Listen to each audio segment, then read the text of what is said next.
It be that R, it be that A, it be that I, our defense bang.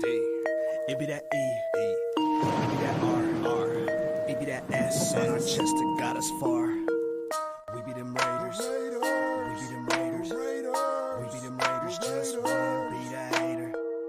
We be them Raiders, we be them Raiders, we be them Raiders, we be them Raiders. Give me a stack, I'ma turn it to some racks. LA didn't wanna give us a home, but LV got us on the map. That be a fact, I've let it all on silver and black. Hard Clarkson and Mad Max got me Emmett, I've been down since the 90s. You don't want the black hole, homie, don't try me. Raiders roll deep, some say that we grind me. But we bring the revenue every time we grind in third and summon. Wallace on Brentford caught and now he's spinning. Mariota on third, he's sprinting. R.I.P. Madden, Al Davis, and all of the Raiders fans that we lost since the beginning. It be that R, it be that A, it be that I, our defense bang. It be that E, it be that R, it be that S on our chest that got us far. We be them Raiders, we be them Raiders, we be them Raiders, just win, be the hater. We be them Raiders, we be them Raiders, we be them Raiders, we be them Raiders. When you have great coaches, then after you have great coaches, you get great players. You have a great organization, and you tell them one thing: just win, David. Just win, baby. Too bad we didn't just win, but it's all good, though. What's going on, guys? Happy Friday. Welcome to Fan Talk Friday. It's your boy Chris from Protect the Shield, where my opinion might not always be popular, but it will always be authentic.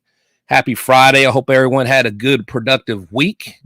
To be honest, I'm just now recovering from Chicago, man. So even though the game wasn't too good, man, I had a good time out there for sure, for sure. So I got a good panel as usual. You know, I got three individuals, man, I really, really respect, and I'm glad to have them up. So I'm going to go ahead and bring them up. First of all, you know, it's a fan favorite. My guy, Jose Big Daddy Delgado. What's going on, sir? What's going on, big guy? I'm good, man. How are you? You on your way to Detroit pretty soon, right? In a matter of hours, man. Can't wait, man. For sure, man. Thank you for coming through. Secondly, I got my guy, Andy, in the building, Andy Gonzalez. He was the one that made me feel the way I've been feeling in Chicago because he put on such an epic event out there. That was amazing, man. So I wanted to get a chance to give you your flowers and have you on here so we can talk some ball, man. Andy, what's going on, man? Not much, man. How's everything going? It's good now. Now I got my voice back.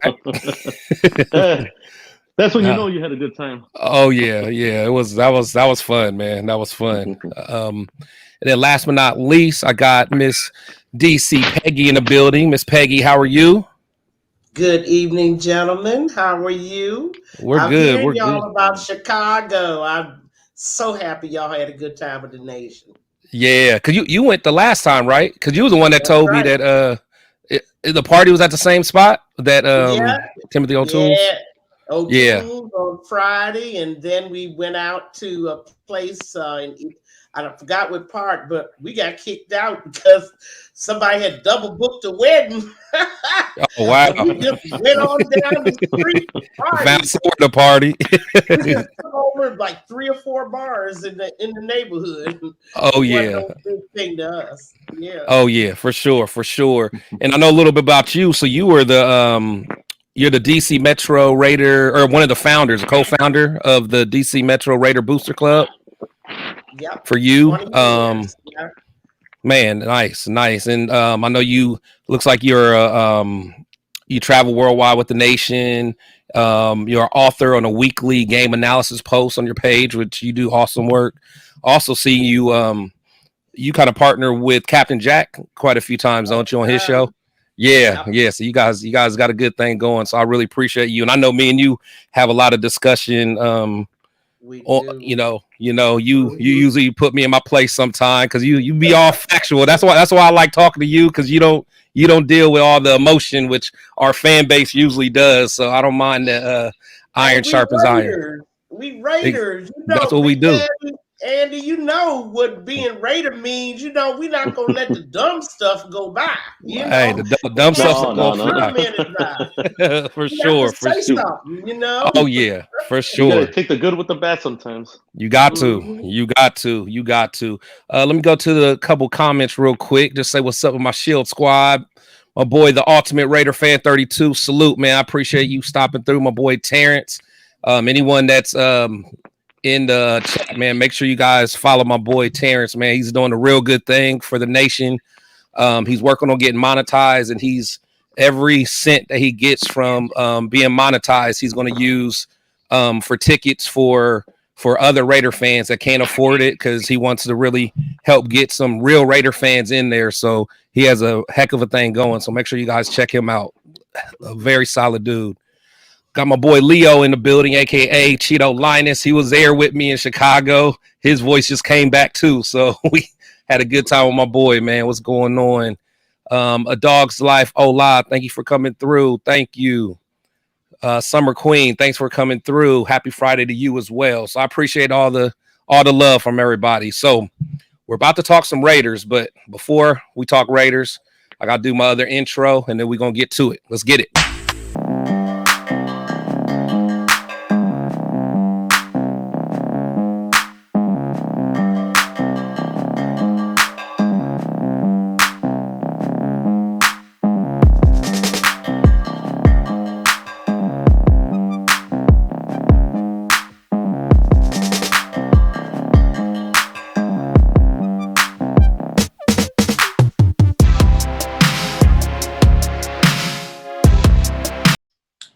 Man, that gets me pumped every time I see it. So let's talk, man. So, I don't want to spend a whole bunch of time with Chicago, but we got to talk about it. So, I don't know about you guys, and I know everyone kind of has their own reasons why you think that we didn't do well in Chicago. But me personally, we definitely got outcoached for one. But I think just holistically, we just did not play good at all, from across the board.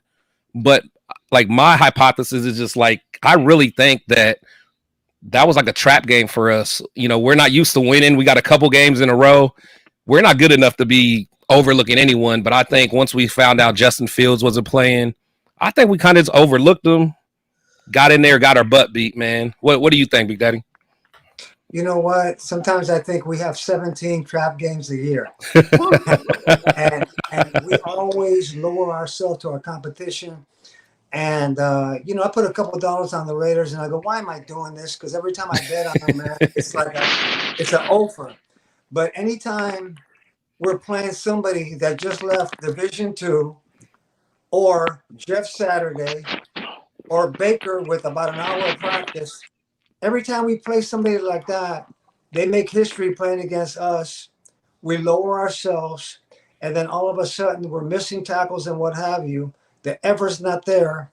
And all of a sudden, man, at halftime, I'm thinking, unless these guys get scolded or something like Gruden used to, we're going to fall flat on our behind the second half, which we did. I didn't like the effort.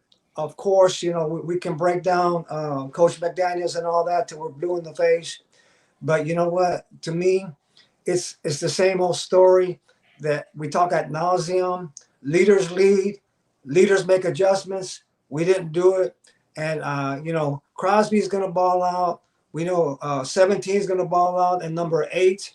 But the rest of those guys, they need to be led. And I can go on and on. But to me, like you said, I'm not going to beat the Bear game into the ground. But it was a big disappointment because that was supposed to be our third game in a row that we should have got a W.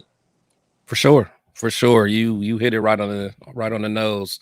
Peggy, what do you think? Well, I mean, I wasn't disappointed at all. I keep telling Raider fans, with the team that we have on the field and the talent we have on the field, expect improvements, not wins. And this is hard for me to say as a hardcore Raider. But if you try to do anything else, you will not be a happy person. You will be eating out the fridge, taking double shots, doing all kinds of things. Because at the core, we are badly coached. At the core, we have an offensive system that is not designed to score points. It comes on the field one-dimensional from Jump Street because we cannot run the ball.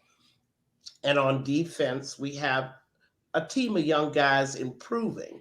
And I want to say something else about the leaders that we have. I would have to say that the only one that's really given me what he needs to give me is Crosby. Max.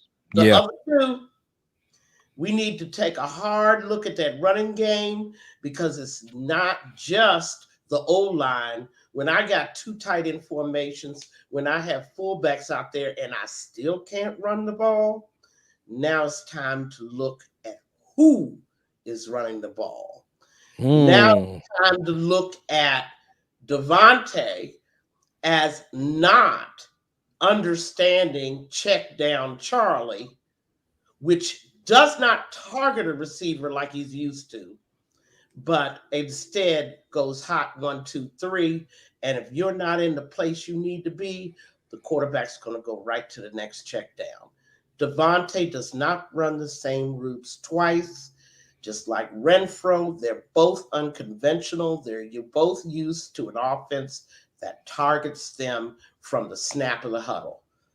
I got nothing else to say, but that wasn't a surprise to me what happened in Chicago.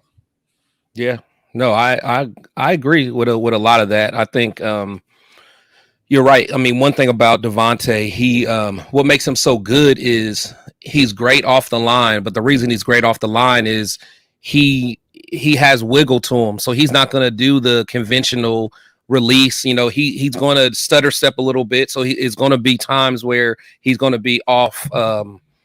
Off his pace or whatever, but you're right though with the whole. Yeah, and you got to understand how this handcuff straitjacket offense works, because the only one that's successful is, guess who? Myers, a guy who knows it, who's been there and raised in the system. Good point. Andy, what you got, man? Well, I think it all starts from the top. We got pretty good superstars on the field, but if they don't know how to use them, what can we do? I feel like this team doesn't have an identity. There's nothing like we could feel like is consistent other than Crosby. He's a beast. Once in a while he'll have a game here and there, but I just don't feel comfortable anytime we step on the field, because this year's just been kind of a strange year out of the last 20-something years. You just don't feel that confident. I wasn't too surprised with the Bear game. Look what happened with the Rams game last year, and then we gave Jeff Saturday his first win 2-3 days after being the coach. This whole Bear thing was not a surprise to me.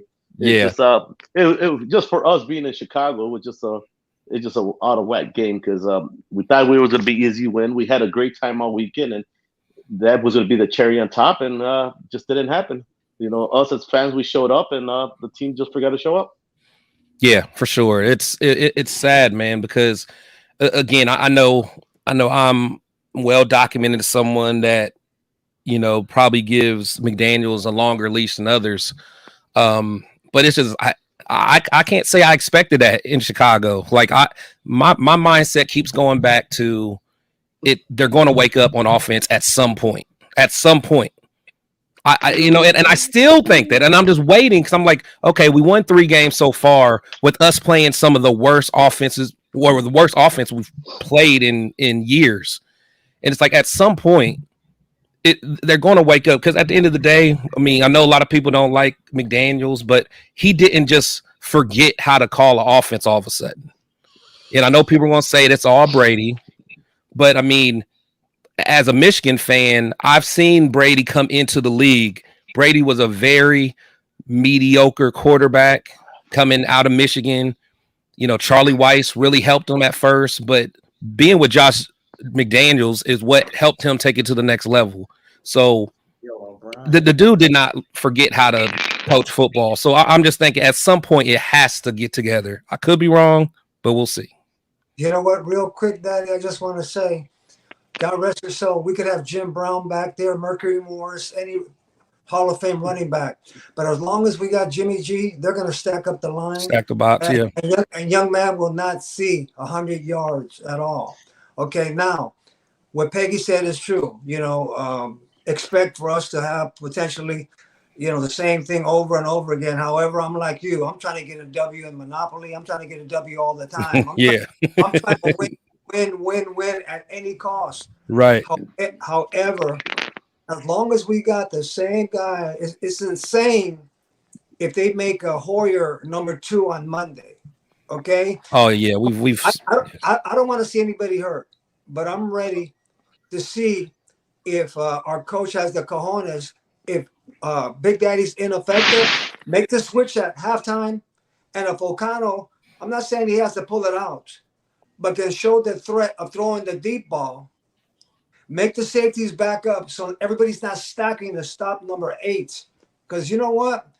They're going to, everybody dogs our offensive line like I don't know what. But you know what, man? Bottom line, they're stacking so many up because they're going to say Jimmy is not going to throw the ball past 40 yards.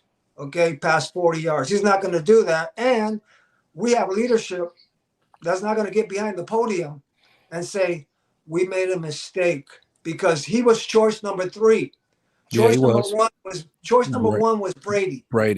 Choice number 2 was Bryce Young out of Alabama. Okay, Stroud. Wasn't it Stroud?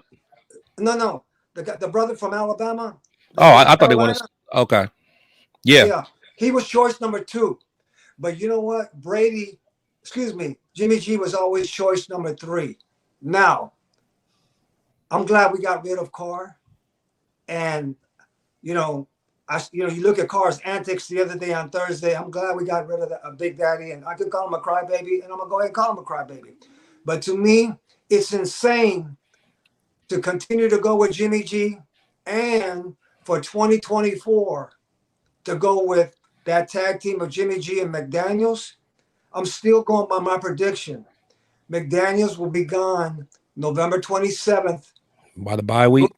During the bye week at the earliest, or at the latest, Black Sunday or whatever they call it, Black Monday. After the season. Yeah, because you know what?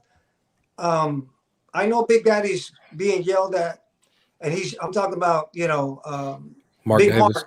Yeah. But Mark is going to get enough seeds in his eyes saying, you know what? The Aces just gave me back-to-back. This didn't work without this jabroni. I just checked my piggy bank. I'm sitting on $1.5 billion. I'm gonna give this young man his $30 million to get out of here, and I'm gonna start all over and finish the season with either Antonio Pierce, Edgar Bennett, Rob Ryan, somebody like that to finish out the season, man. Because what's happening with this guy right here, it's not working. And all we can do, we're in the hope zone. Follow him every week. Go to the games, watch them. But it's just like waiting for Mike Tyson to knock somebody out, and we're the victim getting knocked out. Well, I wanted to add. I wanted to talk more about what you were saying about the quarterback not being able to throw deep is the reason why we can't run. It's deeper than that.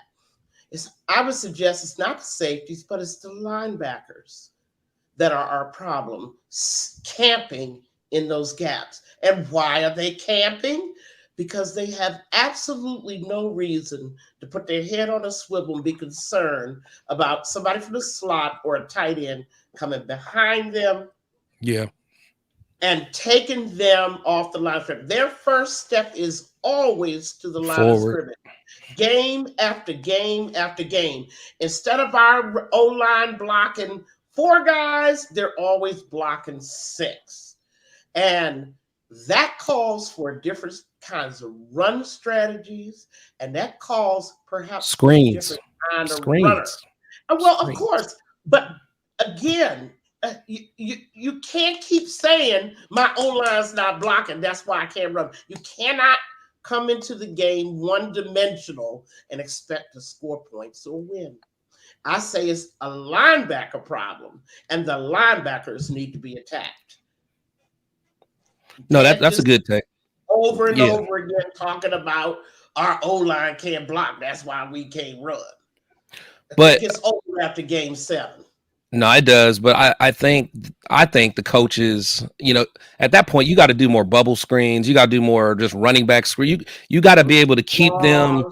You need all that stuff to make them linebackers and linemen to think. They need to double think. Like, okay, why am I getting in here so fast? All because we're letting you, and we're doing a screen right above you.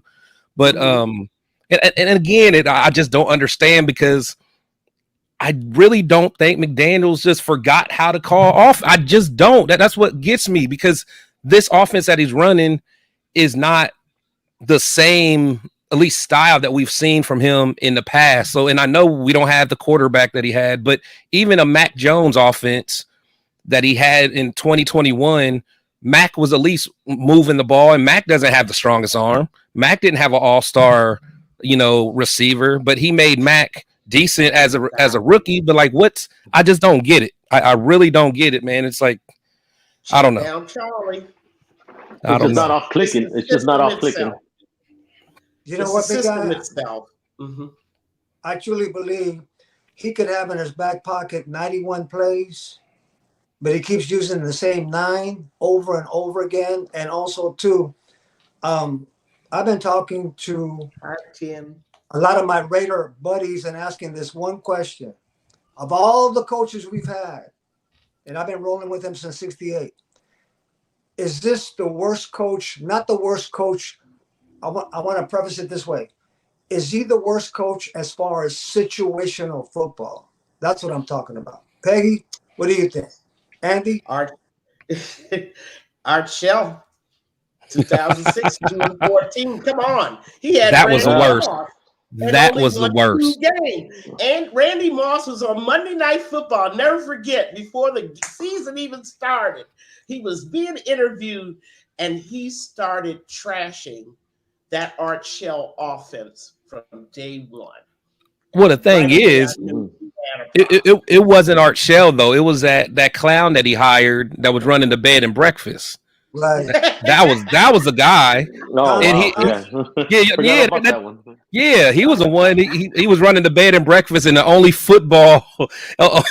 only kind of football interaction he had was creating plays in a video game, man.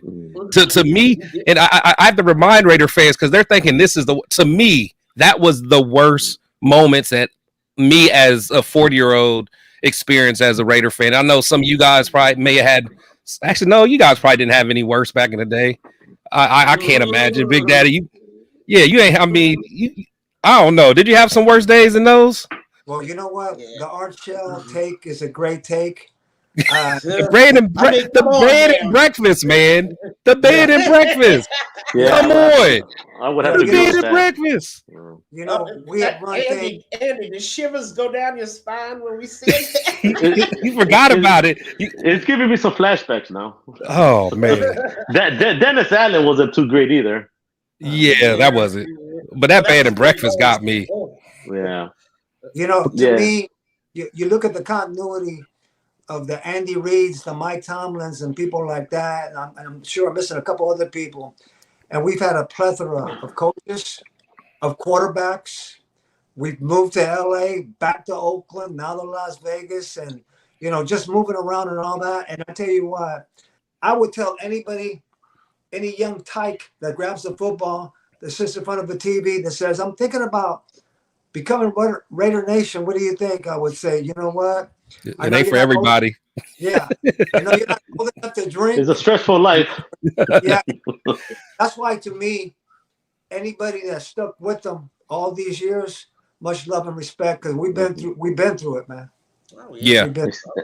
And still going through it, actually. Exactly. And that's the thing, man. This is like our fan base. To me, I get embarrassed sometimes, man, just how we act, because now it's like so much internal civil war fighting. And again, since I've been a fan, and I know some of you guys have been fans longer than me, but I don't remember that ever happening. And I'm not going to say why, the internal, back and forth is, but it's just like, to me, it's just so crazy. Like, everyone wants to be right, to the point where we have a group of fans that are like, I want us to lose. I would rather us lose. And like, Yeah. I want us to tank, and I cannot fathom the thought of tanking. Like, I don't care who it was. I'm not tanking. Now, if we lose, we lose, but let's lose fighting. Like how we lost the last 2 games last year, against the 49ers. We were fighting, and the Chiefs, we were just outmanned. But at least, we were fighting. If we lose those, that's fine. But just tanking, I don't know, man. I can't stomach that one. I'm not for that either. Yeah. And I really think that fans, they're at the end of their rope. And I've, been traveling for the last 30 years around the nation, set up a lot of Raider clubs all over the nation. And I talk to people. 20 years of losing is a lot for a proud Raider fan. And Big Daddy, you and I both, my first jersey was Daryl LaMonica. My dad gave it to me for Christmas. And I was in Washington, D.C. And my dad was a Raider fan, had never set foot in California. But I'm just saying, you got to sympathize. I'm not mad at them anymore when they talk that way. I listen to them because they need to vent. Now, Chris, I don't go for the craziness. I don't go for the dumb stuff. You'll go for the dumb stuff. Like the remarks about Carr, okay, which I'm not going to address tonight, but I'm just going to say that 20 years. We've only had 2 winning seasons. And in case people's memory is, off the hook, excuse me, but between 2003 and 2011, where I attended lots of Raider games, we lost 100 games. And this was before Mark came in the building. So those people with short memories, amnesia. It's not like Mark inherited a franchise that was winning and ran it into the ground. The only thing Mark's guilty of is he hasn't made it better in 11 years. That's it. Thank you. Financially, run this franchise into the ground. Thank you. And everyone knows, and they usually don't like when I get on that horse, but God bless his soul, man. But Al set us back a lot, and people don't want to realize it. In his grave. Yeah, man, he should be. I can't stand that. I can't stand when they say that. I can't stand when they say that. They're like 100 games. In 9 years. 7, 8 years. Come on. I can't stand it. Oh man, they're like, Al's rolling in his grave, mad at Mark. I'm like, for what? You pulled out a whole overhead projector looking. Man, never mind. Yeah, and they talked about the contract hell that existed.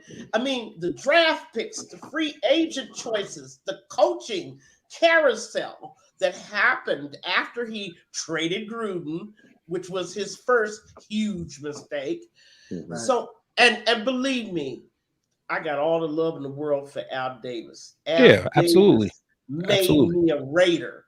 Absolutely. But I'm not going to sit up there and ignore what happened. So the only thing Mark's guilty of now is continuation. And I'm going to say something else about Mark since I'm here. Raider Nation has to understand we need Mark on our side because we want to get rid of McDaniels. He is the only person the one that can do it. Do you understand? When he said smarten up, he meant you ain't going to get gangsta on me. You're not going to threaten me, boycott me, keep demanding I sell the team. How is that winning friends and influencing people? That's what he meant when he said smarten up. You need me on your side if you want to get McDaniels out of here before the end of the season. Antagonize him. Good take. It's good take. It's good take. Well, the question is, okay, say McDaniels is out. Who do you guys consider? Well, see, I leave that to Big Daddy. Yeah. Come on, Big Daddy. Yeah, the distance I was talking about, they played Antonio Pierce, Edgar Bennett. He's like Edgar Bennett. We talking long term though. Yeah, no. This is just to finish the season. Interim, yeah. But if Andy's asking, Andy, are you asking for a permanent in the future? I think he said. Okay, Yeah. Obviously, to finish out the season, Bennett, Pierce, or Rob Ryan, blah blah blah. But in 24, I think I'm gonna stay away from Harbaugh. I'm gonna look at the offensive coordinator this Monday for Detroit. That's got the quarterback golf playing pretty good. Okay. I'm also looking at the OC, Mr. Help me with his name with the Commanders, Eric. Bieniemy. Right. He's on my radar too. So those are my top two candidates. And also, there's you're a college guy, Chris. The young man that coaches Lincoln Riley. Lincoln Riley. Yeah. But anyway. Yeah. To me, I'll say this. I got no problem. I don't want to go reach out unless we get a guy that's been in the league like what's his first name? Morris. Raheem Morris. Right. We just need somebody that's got that D'Amico Ryans effect.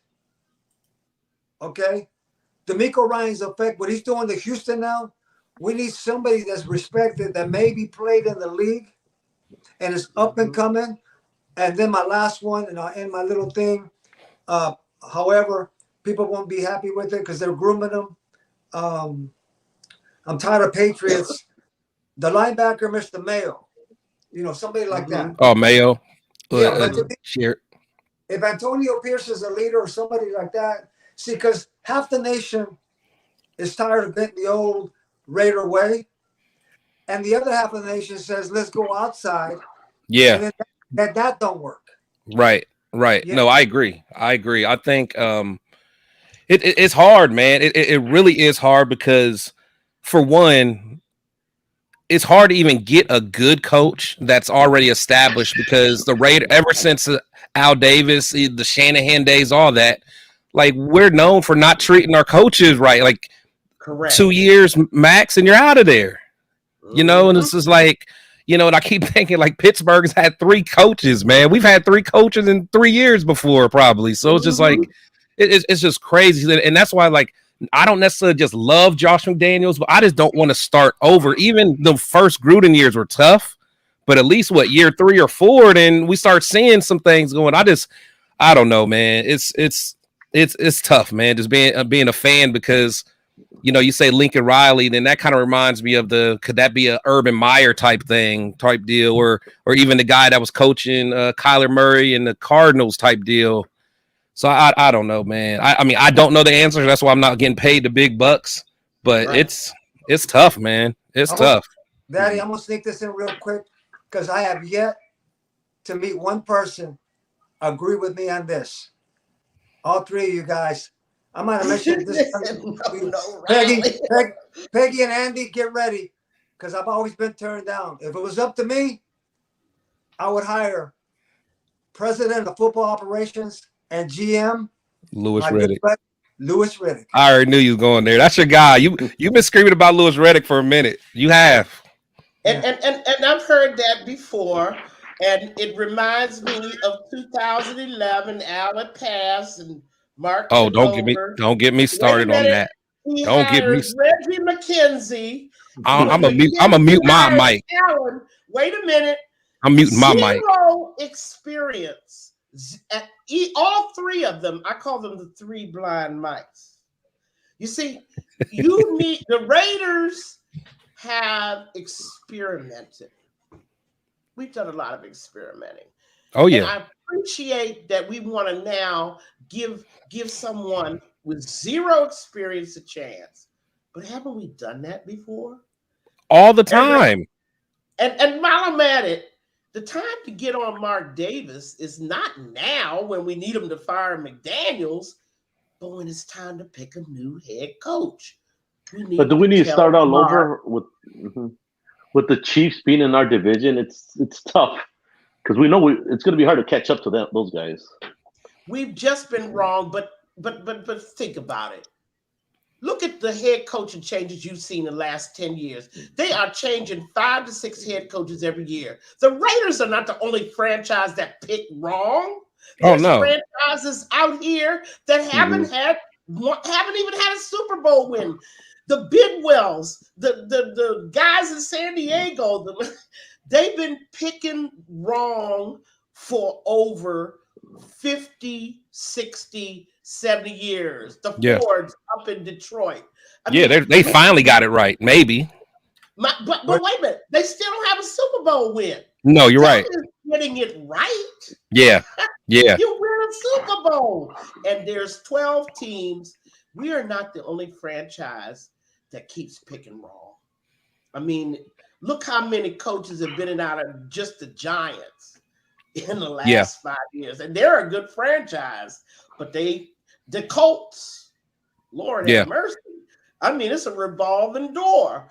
We're not the only owner. We don't have the only owner. We want to get on Mark. We want to do if we really want to blame Mark for anything, we want to blame him for his bad football judgment in picking the right guy to run this franchise. And believe me, getting a Belichick, a Joe Gibbs, a Parcells, I mean, picking that kind of guy, Chris, and it's so hard. Oh, it's hard. It's hard. And even, you know, and the reason I was about to I had to mute up because we're talking about Reggie McKenzie. You know, I love Hugh Jackson. And me and you talked about that. Like I love Hugh Jackson because, like, we were so bad from that stretch of basically the time we were in the Super Bowl up until he got there. And when he get there, 2010, I think, and he was there as offensive coordinator that year. I mean, when he got there, that was the first time that we were even we didn't have a losing season. We were 8-8. We were undefeated in the division that year, which was crazy, and still didn't make the playoffs. Yeah, that was wild. And then he got, next year he became the head coach. And actually talking to him, it really made me have a good understanding of, Al Davis and just kind of where he missed the mark a lot, because I mean, it was just unreal. Like, he was telling me about Callahan. Yeah, I mean, Kiffin. All that. Well, hold on. I'm not gonna let you down. See, let me stop. See, now Lane Kiffin. Hey, my people know how I feel about Lane Kiffin. Lane Kiffin had the blueprint. No matter what y'all want to say, Lane Kiffin had a blueprint. He wanted to draft Calvin Johnson, and he wanted to trade for a young Aaron Rodgers, and that was really the foundation of Al and his relationship, because Kiffin's like, he was like, Jamarcus is not the guy, and he's trying to tell Al this. Al don't want to be told by a little snotty nosed kid. He was a little snotty nosed kid. I think I got bottles of wine that was older than Lane Kiffin at the time, man. So anyway. Remember when Al Davis said that Jamarcus Russell was going to be a great quarterback? Yeah, he said it in that press conference when he fired Lane, and that's what I'm saying. So I know Lane is like an easy target, but I can't let that slander, because he may be a butthole sometime. But I mean, imagine if we had Aaron Rodgers, Calvin Johnson, like that literally could put our whole franchise in a whole. I mean, who knows? But going back to the Hugh Jackson though, and then I'll make it quick, is one thing that really stood out is after the lockout, or the NFL lockout, every other team in the NFL had a GM that was going around signing their players back and getting them back in there. Al Davis is telling Hugh Jackson to do it, who's never done anything like this before. Hugh Jackson's letting him know, like, what do you mean? So Hugh Jackson's trying to make these contracts. He said, we're just giving. He's like, we're like Oprah at this point. I don't know what I'm doing. I'm just giving money away. And then they lost. Then they lost their best tight end, which was Zach Miller at the time. And Al Davis is getting mad at Hugh Jackson for losing him. I'm just like, that's crazy. This is like just thinking about, like, how can you run an organization like that? So like, and then when Mark took over, he got rid of Hugh Jackson and brought in someone who's never done it before, and we haven't been the same. I mean, And let's look at another thing. I mean, we really don't know how any of those choices would have worked out with the If the kind of Raiders. staff That's that true. we had. That's The true. development of our players has been one of the league's all-time worst. This is so un-Raider. I mean, we so don't true. know how good a Shieldmore or I could name a whole bunch of guys that have been in and out of here. They went somewhere else. A lot of coulda, shoulda, wouldas. If they had had decent coaching. And Yeah. by the way, for folks out there in the audience, please, if I hear Dion one more time, man, they're done with that though. After Dion got beat by Stanford, yeah, we ain't gonna hear no primetime talk no more. I mean, now I've heard Harbaugh in the mix. Big Daddy, Andy, Chris, have you heard them throwing out Harbaugh? Oh, that's all. That's what I hear more than anything. And I'm a Michigan fan, so I'm like, I know. Well, go ahead. Here in Chicago, you hear his name quite a bit with the Bears because he plays there. So and being down the street from Michigan, you hear his name quite a bit over here, more than I hear from the Raider side. Oh, yeah. I mean, I've heard all kinds of names being thrown out, and I like your Big Daddy. I like your list of potential candidates, offensive coordinators getting, and Bieniemy. Who knows? Bieniemy might have a job in Washington though. When the fraud Ron Rivera, and his con man buddy Jack Del Rio get discovered for who they are by the new ownership, he might have a job there, and then we've lost him too. So I mean, we're talking about getting rid of McDaniels, but what are our next steps? We're going to be just like the get rid of Carr campaign. Right. Okay, that's fine. What is your plan to replace his production and provide leadership to this team? Now that you've gotten rid of him, what's next? I don't know why you let Stidham walk out the door at the same time. Thank you. That showed me that there was absolutely no plan except to run Carr out of town. And then you let Stidham walk to the Broncos.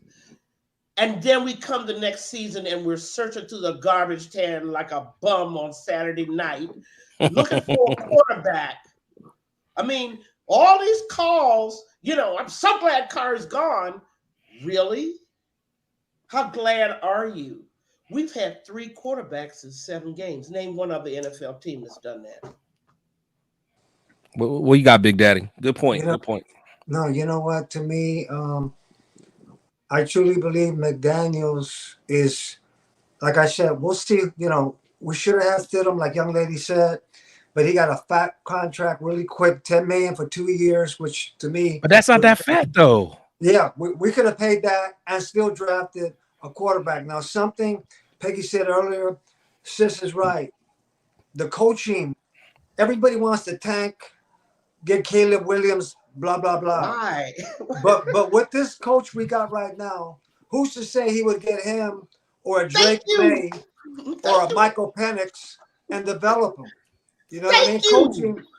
Coaching is everything, man. So to me, they can bring in a Aaron Rodgers' son, Arch Manning, and all them people like that.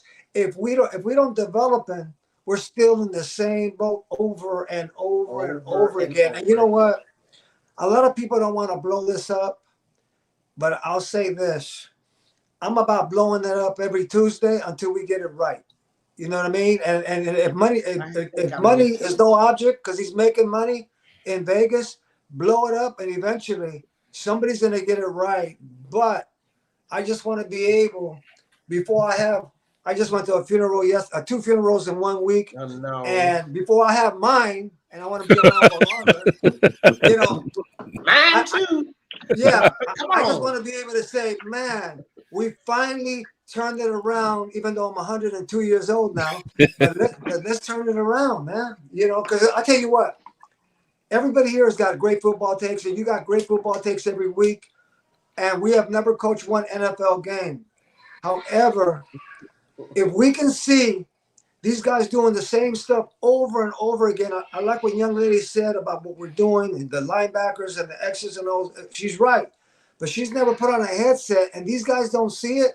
I truly believe, and I'll end my take with this. Oh, Marcus Peters, we have 13 missed tackles. You have 4 of them. Oh, but you're supposed to be a mentor, so you're going to start Sunday, even though Sam Webb or somebody or Meek should start. Tyree, we're not going to bench you either because you were the number 1 pick. That's why I miss those old school coaches that say, we forget what your salary is or what round you got picked. If you are not balling out Sunday, son, have a seat next to me. And that should apply to both Josh and Devontae as well. This is the thing that Raider fans don't want to do. They have sacred cows, right? The cows roam around in India eating out of trash cans, eating better than the people. We need to look deeper into the Raider problem. You can't just keep starting the same cast of characters and then wondering why you're not getting different results. Things need to change. And I don't care if you think the guys on the bench are bums. How do you know that? How many players have we known got their start right off the bench? Who knew? Yeah. No, I agree there. What are you going to lose? What do you got to lose? See, I agree there, but I disagree. I think this regime doesn't go by the draft picks. If you really think about it, I mean, no, seriously, if you think like we probably have more undrafted players on our team than probably any other team. Because I know, like when we were trying to get down to the final roster, it was almost like half of our roster didn't get drafted.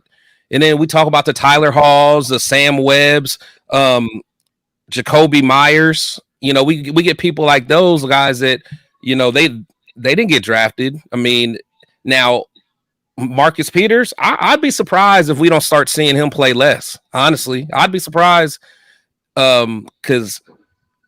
You know, oh, by the way, you know, I pointed out that even though people thought he did it, a whiff, he still was the 3rd highest tackler on the team. And every week he's the 3rd highest tackler on the team, stat-wise. Yeah. I mean, sometimes what you see is not exactly what's going on in those games. I mean, there's a lot of flow. If you're playing defense right, there's a lot of flow going on. People making plays behind plays that you don't really see. Yeah. For me, I think I know you're saying it's a deeper issue, but I kind of agree with Devontae. I really think a lot of it is all about the player execution, you beating the guy in front of you. Now, I know there's a lot of, schematic things that you can do to put them in better positions, but a lot of times we're just not winning our one-on-one matchups. We're not. I mean, if I'm wrong, let me know. But do you see any besides Max?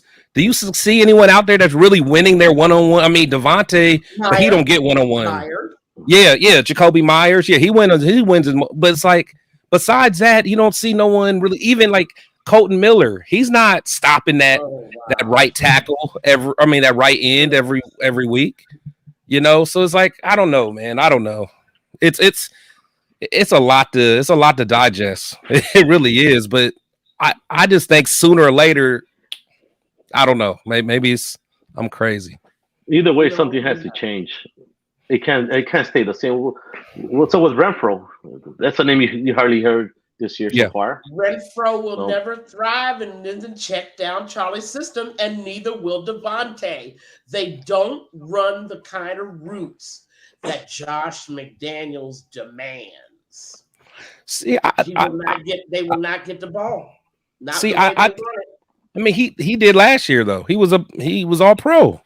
You had first team all pro last year too. But no, but that's what I'm saying. Let's get even though I have to hold this regime accountable because these are the guys that they wanted.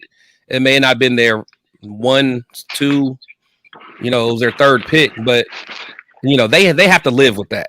So I will never use that as an excuse because I wanted Stiddy. Everyone who knows me knows I was going to be okay with riding with Stiddy starting off as my starter, Exactly. and people thought I was crazy. People thought like, yeah, I'm like, let's get Stiddy, and then we can get another veteran quarterback or something. That's what I wanted because I saw the fight in Stiddy, and he understood the system. But and we could have used so much of that money that we saved on defense. Right. We could have used so much, but again, who am I? But I don't know. I don't know. It's a lot, but I understand why people are saying just burn it all down and start over. But I'm just a fan that just don't think it is as bad. I mean, at the end of the day, we're second in the division. Mm-hmm. We're second in the division. And I'm excited about watching that defense mature and really start. And everybody, once again, we got to point out the play up front on that D-line controls how the rest of the defense plays. You had pressure, you had sacks, you start winning. Your defense starts controlling that side of the ball. In the Chicago, you didn't have pressure. Mm-mm. You know, our defense this year. No turnovers. I mean, turnovers. Our defense this year, younger, faster, playing better. Well, they've been carrying us for the last month. We had a bad game against Buffalo. It is what it is. But we were due for a bad game on the defensive side. But we had it all bad. Even our kicker missed kicks. So it was just a bad game. I always believe this, that we're going to lose. We're going to lose 2 games a season where we play really, really bad. And then we're going to lose some games that we should have won. But right now, until we don't have to beat a powerhouse. But if we can beat a middle of the pack team, you know, we should have rolled Pittsburgh, somebody like that, especially at home. But right now, I truly believe that the pieces are being mismanaged. I truly believe this will be McDaniel's last coaching job unless he goes to college. Yeah, I think Billy, since he got an extension, will take him back in New England, and it's just a matter of time that all 4 of us and the rest of the nation say, "Man, how do we go through this?" But thank you for this divorce. No, you're not lying. You're not lying about that. So one thing I want to kind of talk about that I thought was pretty funny was and I don't know why I just found out today though. So you see that you know, we won our 500th game in week 6. Josh McDaniels' visor is in the Pro Football Hall of Fame, the one that he wore for that game. What? Yes. They have the visor that he wore for that game because that was the Raiders' 500th regular season win in franchise history. Funny, Chris. I'm not lying. I am not lying. I wish I could tell you I was lying. This is directly from the Pro Football Hall of Fame. This is I promise. That is silly beyond silly. And let me say this. Oh, it's true. You ready for this one, Daddy? Yeah. Dennis Allen, Del Rio, Gruden, and now this yo-yo we got right now, they all have wore visors. It's going to be mandatory that the next coach doesn't wear a visor anymore. They got to have a baldy like you, man. We got to have a coach with a baldy, man. Exactly. I'm for that all the way.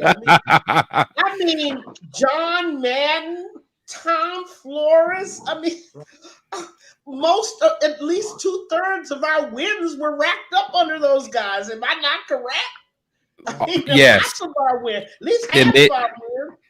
And then the Josh McDaniel stumbles in at the end, and that's his visor.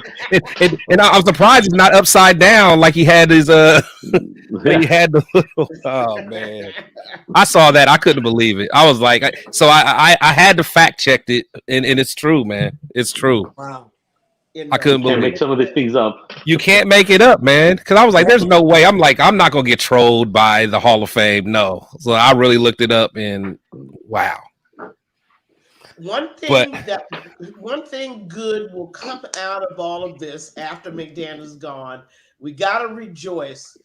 Any owner in the NFL that hires anybody from the dead branches of the Belichick coaching tree needs to be immediately hospitalized. I mean, Yeah, they none need of better them. attention. This is the Belichick coaching tree has to be done after this Right. debacle. Right. It really, really does. Yeah, so I know you guys probably heard my man what he said about it. Going on with Raider Nation now. We got the wrong guy at the helm. We're trying to implement something that is dead. The Patriot way is dead. Bill Belichick even knows it. The Patriot way is dead, and Josh McDaniels is trying to recreate something that he doesn't have the credentials for. He's not Bill Belichick. We watched him do this in Denver when he drafted Tim Tebow and ran the Broncos into the ground. He's going to do the same thing in Oakland. What did Maya Angelou say? When someone shows you who they are the first time, believe them. Josh McDaniels is not a good football coach. And you know, Brandon Marshall let loose on him the same way. Brandon Marshall warned us last year. You know what happened. I mean, the way he did Brandon, I was afraid for Devontae when Devontae started opening his mouth and he was going to get the Brandon Marshall treatment. Well, Yeah, you know what? I'm all for Josh being gone, but okay, are we gonna just pretty much cross our fingers and hope that it happens when Gruden was gone and Pistachio, we ended up doing pretty decent once he was gone. No, if we get rid of Josh, that we're saying the season's done, and we're not even, Yeah, that's why. I'm not saying we're gonna catch up to the Chiefs. There's nothing like that, but we're still 3-5. We're still we're still 3-5. A little hope there, for us Raider fans, that's all we need, a little hope. Yeah. If it's a couple games over 500, we're pretty happy with that. But you see, that's what we call raising expectations. The product that is on the field is simply not capable of even going 500. It's not there. When Chris, when you said, I disagree though. Most of our talent is UDFA. Okay, right away that should have screamed something to you.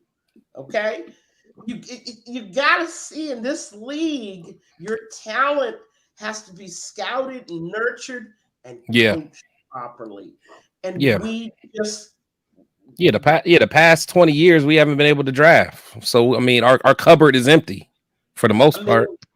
When you said all those UDFAs were there, I was like, does he realize what he's saying? Oh no, I know, but we have a talent problem. Yeah, but on the flip side, though, that also brews. It should brew competition, and it should brew people that are hungry. So and like the best example I can give is Jacoby Myers. Like he comes out there, he'll never be a diva. He's always going to be a good locker room guy. Someone like a Tyler Hall or Sam Webb, they're not going to go out there and do what Marcus Peters did because they know. I'm not a high drafted player. I'm not a big name. When I get some reps, I got to get out here and do the best I can. I can't just dog it and still get my money and people still going to wear my jersey. So that's kind of where I was going with it. You know what hurts the most, in my opinion, something that Sister Peggy said? We've been down so long that other teams that never won a Lombardi, like Detroit, like Cleveland, like Houston, and a bunch of those teams, what hurts us is we tasted and we got and gobbled up 3 Lombardis. We got to cheat it out a few more. Yeah. We could have been the first team that had 5. Yeah. We had all these immaculate receptions, the Tuck rule and all, all this other stuff. But that's old news now. But if we never was nothing, then it wouldn't hurt so bad. But we got those Lombardis that we stare at every single day. And to be at the top of the mountain 3 times and enjoy the view, that's what we've been trying to do. Get back to the top of the mountain. And we got a different cast of characters Sunday through Sunday. And then all of a sudden we go for the draft and everybody's got their draft board. And then the Raiders chicken out on generational talent once again. Go ahead. We're afraid of what he might do. That ain't Raider. They draft somebody they get scared that's not going to get in trouble in Vegas, but has a hospital wristband on. We grab Exactly. that guy. Ready for surgery. Yeah. We grab that guy. He's a solid guy. He's a locker room guy. Blah blah blah. You know, and to me, man, it's like it's old news. But I got a quick question for the panel. By show of hands, how many people think McDaniel's going to coach all 17 games? I think he will. I don't think so. Andy and I, 2-2. I don't think so, man. I mean, I don't think he will, but our season is doomed whichever way it happens. Okay. Yeah. Yeah. I agree with that. I agree with that. One more quick question, and thank you, Chris, for giving me this a chance to ask the second question. How many people think that O'Connell's going to finish the season as a starter? Only by injury. I'll say only by injury. I don't think Jimmy will get Josh. Y'all just don't understand Josh McDaniel. Yeah, I don't think Jimmy's going to get yanked though. Yeah. I don't think he's going to get yanked. I don't think he'll get yanked. He'll have to be injured. He'll have to be injured. I think if he's injured, yes. But I think Big Daddy think he'll yank Jimmy. See, I tell you what, to get embarrassed on nationwide TV again. The pressure's going to be on McDaniels, like I don't know what, Monday morning on that drive back. He don't care nothing about that. He don't care. That man has I mean, do you understand what kind of guy he is? He's from New England, the ice cold demeanor. I mean, absolutely, Bill taught him, don't listen to nobody but yourself. Yeah. I mean, that is the training that they get here. And that's why you have the Romeo Cromwells and the Charlie Weisses. And the Matt Patricians. Well, I haven't heard those names in a while. I mean, who just fail miserably. That's true. But, but the thing is, when you really peel back the New England way, like, I like a lot of the foundation of it, though. I can't say I don't. I really like the foundation of like that, the New England like mindset. And I think, again, it may not work anywhere else, but I think it also has to have time to mature, because me living in Ohio, I saw Belichick before he really became Belichick. He was a Browns coach. Mm-hmm. And they couldn't be patient enough, because what he did, he got rid of a lot of the good guys. Because again, my dad, diehard Browns fan. I was raised as a Browns fan until I was able to smarten up, got my Mark Davis on, and I was old enough to think for myself. But but like the Bernie Kosars, and I think it was Eric Metcalf, like all them guys that you really liked growing up. Belichick started getting rid of them, and the Browns fans lost it. They're like, "Whoa, what's going on?" So he started doing all these different things. It didn't make sense to Browns fans, but then Bill went somewhere else, was able to see it all the way through. So I don't know. So as much as people hate on the whole philosophy of it, I think from an overall holistic thought process, I can't say that I don't like that mindset. Well, we like the mindset, but we just don't see the results here. And we don't ever see the results because they stay inside their heads.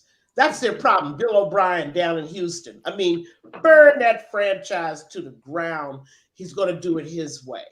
They're all obsessed, as Bill is probably, Bill Belichick is. This is my way. My system is going to be done. Whether I hurt players' feelings, make wrong decisions, I'm not going to worry about any of that. I'm going to do it my way. That's why we have no running game after 7 games. Not one change in what they're doing. It's going to be done his way. Yeah. I'm calling it now. We're going to shock the world. We're beating Detroit. Yeah, we're gonna beat Detroit and a whole lot of Raider Nation, and I can't blame them. they are hoping for the biggest blowout like that. What happened to us against the Rams? Let's talk about this game coming up, though. Just looking at the league rankings, it looks nasty. It looks nasty. They just smack up and running. Detroit's defense ain't nothing to write home to mama about, okay? Well, I mean, from a points perspective, I mean, yeah, I guess they're ranked 19th as points per game. Ours is, we're 22nd. But I mean, they're putting up 24, almost 30 points a game. Our little measly 16. Our yardage. I mean, it's just they're fourth in total yards, so they move the ball. They can pass the ball. They can rush. I mean, they got a good balance.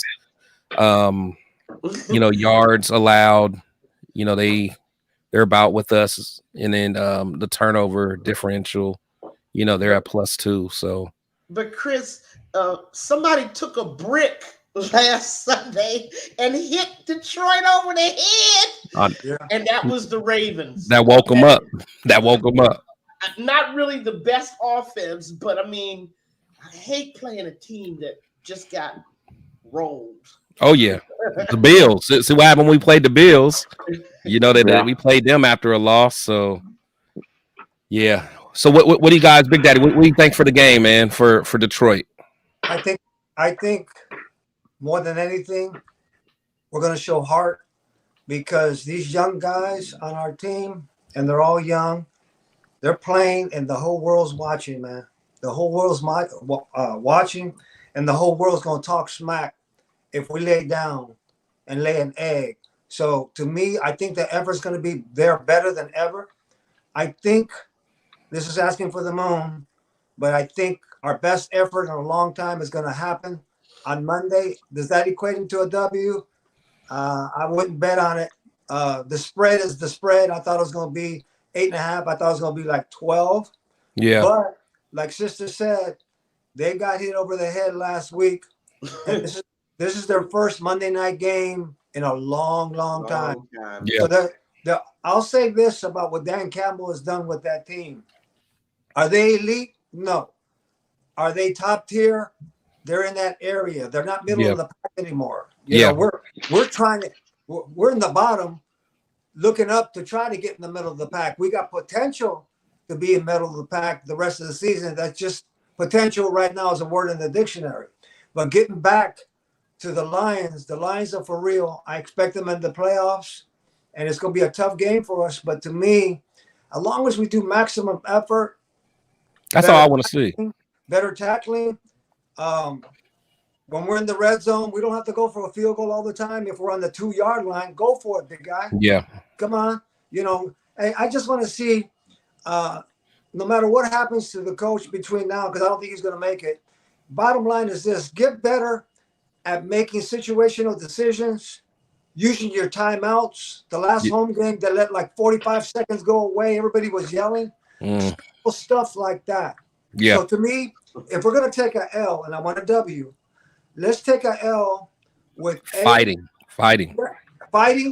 effort, and the smartest decisions on situational football, man.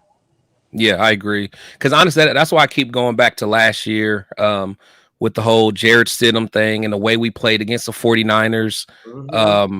We lost that game, and I'm not all for moral victories and stuff like that, but I came away from that game like this team was playing inspired, like they were fighting. Yeah, and it's just like, man, and I just don't want to believe we just don't have that because of we lost a quarterback or whatever. Like, I just don't want to believe it. All off season, all we talked about was defense get better. Defense be in the middle of the pack, then we're fine. Our defense is in the middle of the pack.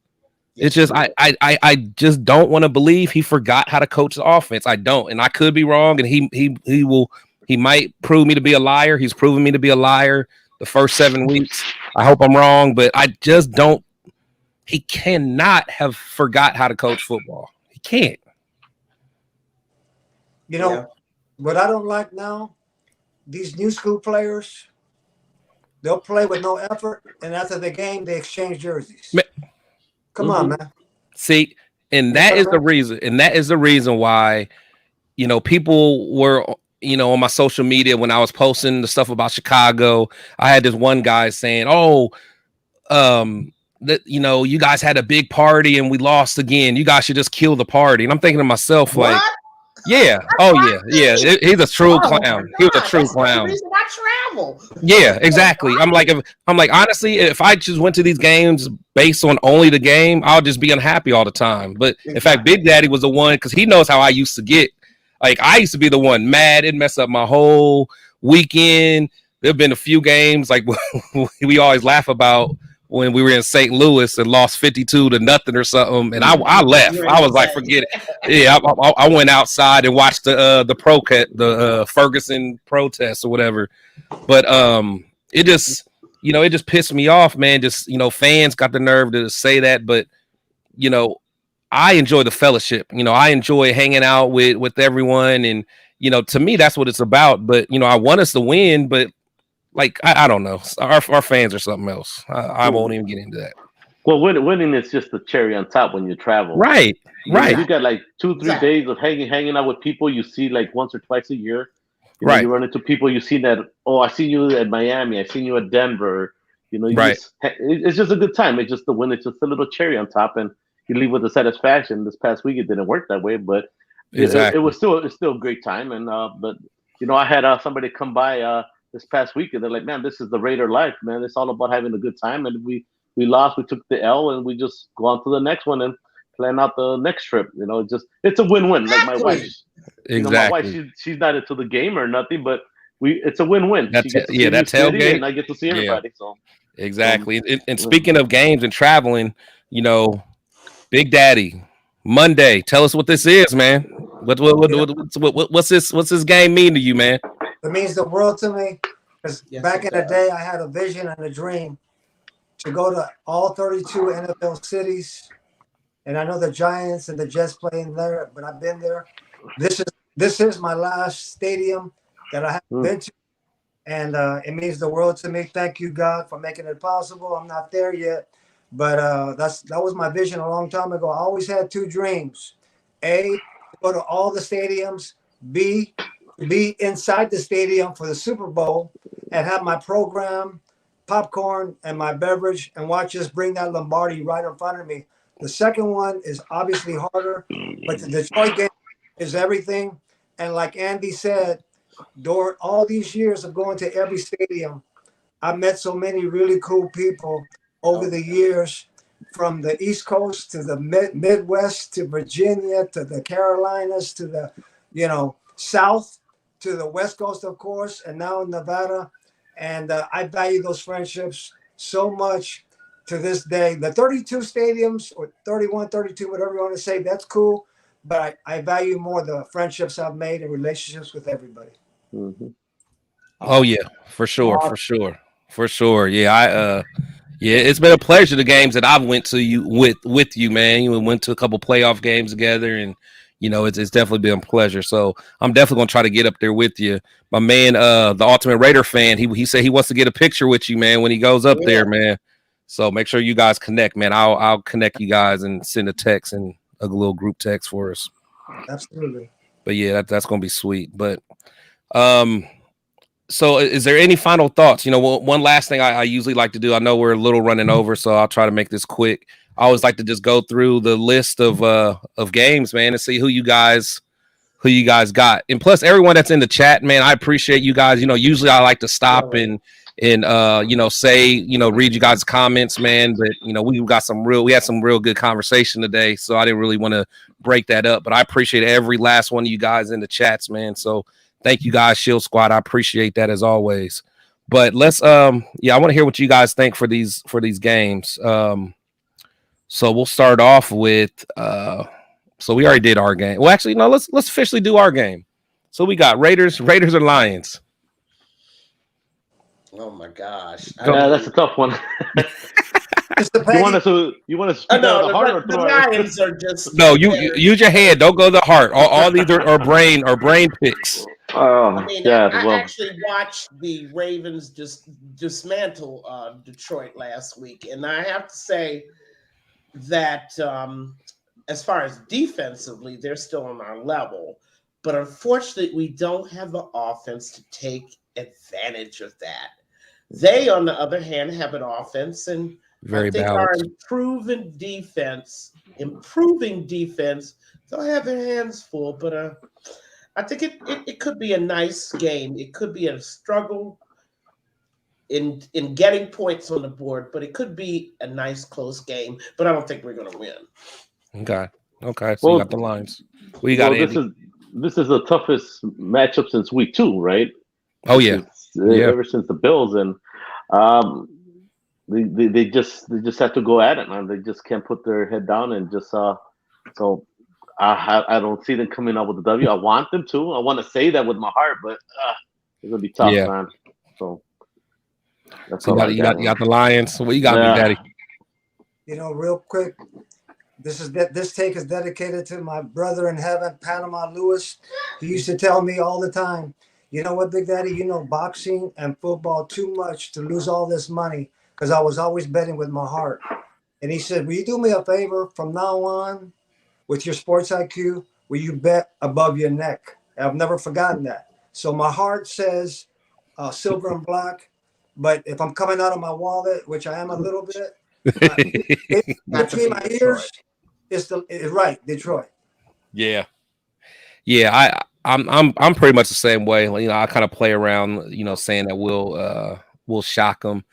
I think it's going to be a closer game than most people think. I think we're going to play well. Honestly, I think we're going to come down to the fourth quarter, because I truly think this Bears game was a trap game for us.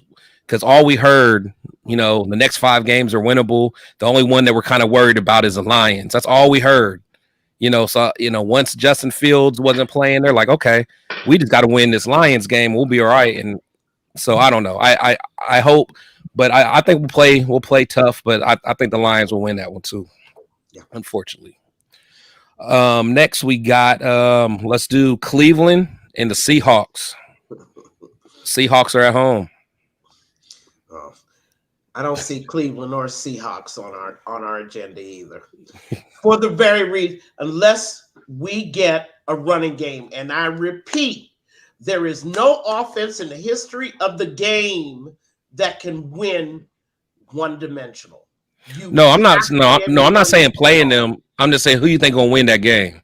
Who's gonna win the Browns versus Seahawks? Yeah, no, I'm going through the game. Yeah, I'm going through the games. Peggy's about to say we're gonna lose all of them. I was looking at my schedule. I'm like, hold on, when do we? Yeah, I don't remember that. No. You're talking about the. Yeah, we'll say the Browns and Seahawks. Who you guys got on that one? Yeah, I got the Seahawks on that one. Seahawks. Oh, yeah, I'm going Seahawks too. Well, Cleveland shocked the world with the Niners, so they did. That was crazy. Their defense is legit. Their defense is legit. Their defense. Excuse me, they gave up 38 points to Gardner Minshew. Okay, I mean, and the Colts. Come on. That is true. Niners. Yeah, the Niners. They tore them up though. I know. Any given Sunday. So who you got, Andy? I'm going with the Browns. I'm going with the Browns on that one. The Browns? Oh, yeah. Seahawks are at home too. Who you got, Big Daddy? Yeah. Daddy, that 12th man, give me Gino and the 12th man all day long. And Pete Carroll. Yeah, and Pete Carroll. Mm-hmm. Eagles and the Commanders. God. That's pretty easy. Oh, well, yeah. Eagles. We got to go Eagles there. That's my upset special on my pool, Daddy. You're not putting money on that. No, I got another upset special. Let's get ready to come though. Yeah, I want to hear it. Hear about the Falcons against the Titans and their rookie quarterback that a lot of people wanted us to get, Will Levis. No, Falcons. Yeah, I think Falcons too. Let's say Falcons. Yeah, but the Falcons aren't. I don't think they're good though. No, they're not. But the Titans, I mean, they've got a fraud, another dead branch of the Belichick tree. Wait. He's not part of the tree. He just played in the system. Excuse me. Anybody who brings a Bill Belichick influence attitude. on there, He's a fraud, just like Rivera in Washington. They'll find out. I keep telling the Titan fans, just wait. You'll see he's a fraud. Jaguars and Steelers. That's my upset special. Who you got? Steelers? Yeah, the Jaguars, they just can't. Something about them. Man. Something about them, man. It's something about Trevor and a very good defense. I like Trevor too. I ain't gonna lie. I like Trevor. I like Peterson better. Peterson. Who? He'll have Doug Peterson have him ready. Yeah, he's a good coach. Great coach. Who you got, Big Daddy? Jaguars. You got Jaguars. Who you got, Andy? Jaguars. Yeah, I'm rocking with them too. But it's gonna be a tough game. But here we go. The Jets and the Giants. I gotta go with the Jets. Even though Zach Wilson is an abomination to quarterbacks in general, but that defense. Talking about platinum defense. Originally, Daddy, earlier today, I was all over the Jets until I found out who's starting for the Giants. Tyrod, TT. I'm sticking with him. And TT don't play all that bad. I mean, he just, I don't know. 6 teams in 11 years. All of them could not be wrong and not saying, we want Tyrod as our starting quarterback. Hey, what about Rich Gannon? What about Rich Gannon? Sometimes teams are wrong. Oh, we'll wait for team number 7 to say it. Oh, here go Penny's favorite or Peggy's favorite team, the Patriots versus the Dolphins. Oh, Dolphins. Dolphins, Daddy. I agree. Talking about the Dolphins, anybody going to the Miami game? Woo! Oh yeah. Are y'all going? You going, Peggy? No, I'm not. But Raider fans are chickening out of going, and I'm like, South Beach, baby. Yeah. Oh, we already going. In fact, we gotta. I'm actually probably going to announce it hopefully Monday or Tuesday. I got an event going on. Yes. Yeah, Big Dad. We know we're going to get it, man. Margarita. Oh, yeah. Andy, you going to be there for sure? Most likely. It's not official, but most likely I am. Okay. Yeah, we all going to link up, man. We're going to have a good time. Yes. Yep. So, okay. So we all say the Dolphins in this game, right? Yeah. Yes. Now here goes my upset. The Rams versus the Cowboys. I'm going the Rams. I'm taking the Rams. I'm taking the Rams too. I'm taking the Cowboys. The boys. Who you got, Andy? Yeah. I believe the Rams are going to pull it off. Yeah, I didn't like what I saw with the Rams last week. I didn't like it at all. The Rams is another team that sooner or later, Stafford, because he got that other receiver now that just came out of nowhere. That boy can play. Yeah, that boy can play, and then back, right? Yeah, Cup's back sooner or later. Got healthy, right? When the started burning it up, man. All of a sudden, he was back from IR. I'm like, yeah. He said, "Wait a minute, I can't let this young fella get comfortable." Saints and the Colts. We'll go Colts. I'll go Saints. Give me Miss Q, Daddy, and the Colts. You going to Colts? Yeah. God is it in New Orleans or is that in Indianapolis? Indianapolis. And I almost think that's better for the Saints because them fans are not happy whenever Derek does something bad, they booing him, man. Fans are always unhappy. Man, I mean, but that stadium gets loud though. That stadium gets loud. They booing Daniel Jones. They're booing Mac up in New England. Come on. Oh yeah. Everybody acts like this is a one-time only event. Come on. Our fans are unique, though. Our fans are unique. I went to New Orleans last year. Quarterbacks everywhere. Yeah. What you say, Andy? I went to New Orleans last year. I was surprisingly Surprised how loud that stadium was. Though. Oh, it gets loud. It gets loud. I was surprised by that. Yeah. Waited inside the stadium, huh? Yeah. It was an ugly game too last year. They had to drag straight me up off the streets. So that's about how I was. That's about how I was.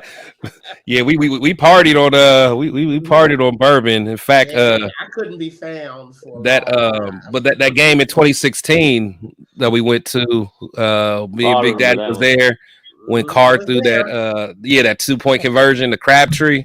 Mm-hmm. That was crazy. Now that was one of my favorite games.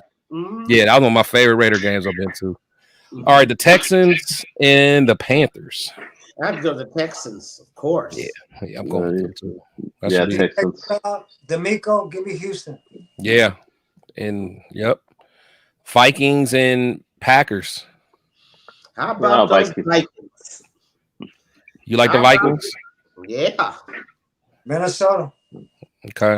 Another quarterback that gets booed regularly until what? Until the last game. Yeah, Kirk Cousins. They boo him in Minnesota all the time. Yeah, they do. Come on, fans boo anytime they're mad at something. They're always mad. Oh, Brady got booed once or twice. Yeah. Yeah. Well, I don't know. Maybe not Brady. He might be the only one that hasn't. Man, Kurt tore it up though the last time we saw him. Kurt do his thing. Tore it up. Ball down, baby. Yeah, he got a little swag about him too. Let's say Bengals and 49ers. This actually gonna be a good one, I think.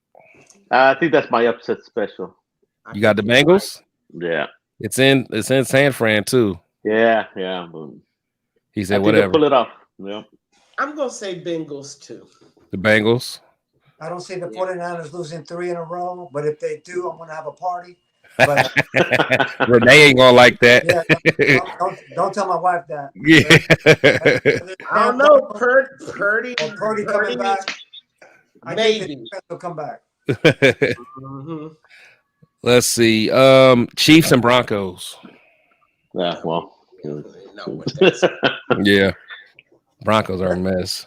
Yeah. Ravens and Cardinals. Mm-hmm. Not Ravens. Yeah. Mm-hmm. Yeah, Ravens. Ravens, Daddy. Is it at Baltimore or is that in Arizona? Arizona. It doesn't matter, but yeah. Yeah. But you know one thing about the Raiders? You know one thing about the Cardinals though? The Cardinals fight though. The Cardinals fight. They got fight in them. Yeah, they do. They do. And that guy Dobbs, the one that showed up 2 weeks before the season started. Yeah, he got fight in him. He got fight. I look at Dobbs. Then I look at the three amigos we got. And I'm like, what's wrong with this picture? Yeah, his whole offseason was in Cleveland, and they cut him.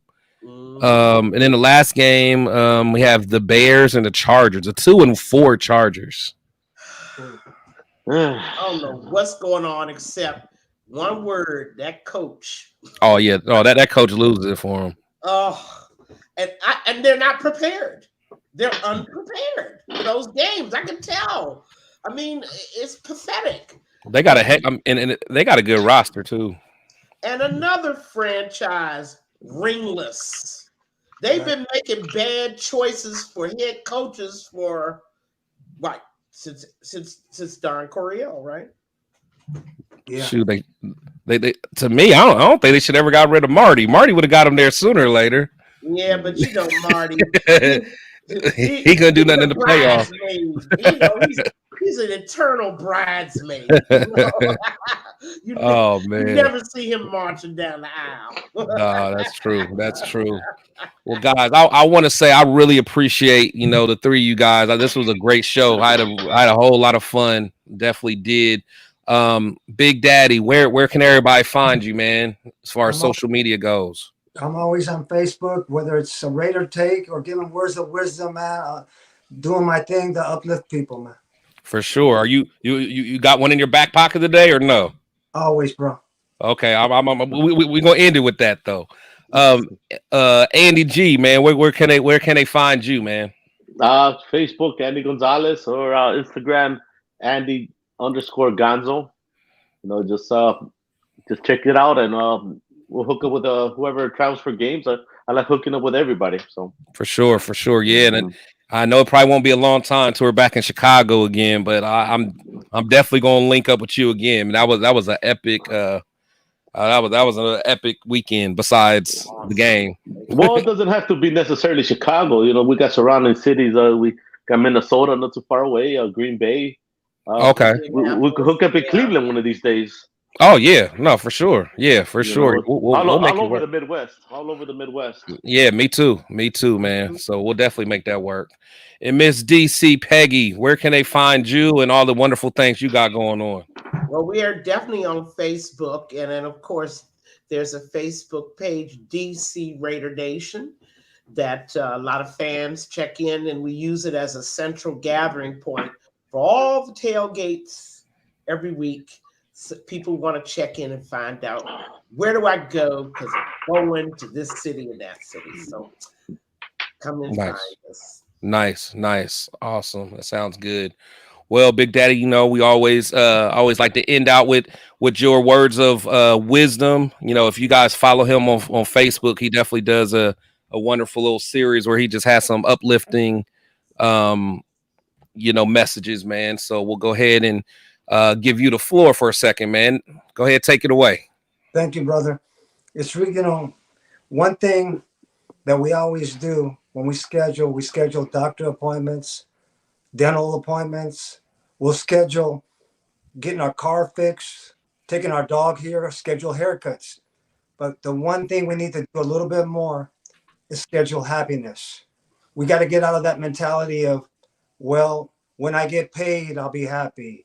When we replace coaches for the Raiders, I'll be happy. When Jimmy G gets replaced, I'll be happy. When. And we let circumstances and time dictate our happiness when we can say to ourselves, wait a minute, if by chance I wake up tomorrow morning and have an attitude of gratitude that this might be my last 24 hours, 86,000, I will max out that day.